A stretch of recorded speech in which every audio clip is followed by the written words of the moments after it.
তৃণমূল ছাত্র পরিষদের মেয়র রোডের সভা থেকে এসআইআর ইস্যুকে কেন্দ্র করে নির্বাচন কমিশনকে তীব্র আক্রমণ শানিয়েছেন মুখ্যমন্ত্রী মমতা বন্দ্যোপাধ্যায়।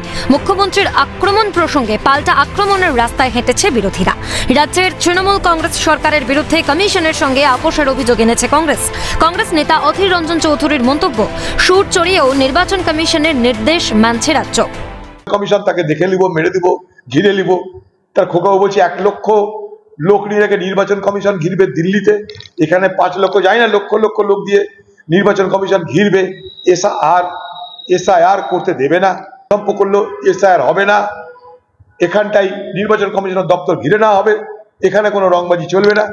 আজকে সেই পশ্চিমবঙ্গের তৃণমূল গুটি গুটি পায়ে সেই নির্বাচন কমিশনের প্রত্যেকটা আদেশকে মান্যতা দিচ্ছে, মেনে নিচ্ছে এবং সেই মতন প্রশাসনকে তারা বলে দিয়েছে নির্বাচন কমিশনকে মদত করবে।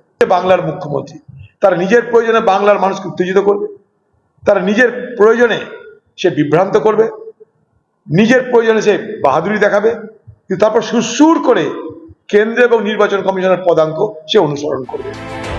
কংগ্রেস আপোষের অভিযোগ আনলেও বিজেপি মনে করছে এসআইআর এর হাত ধরে স্বচ্ছ নির্বাচনে ভয় পাচ্ছে তৃণমূল।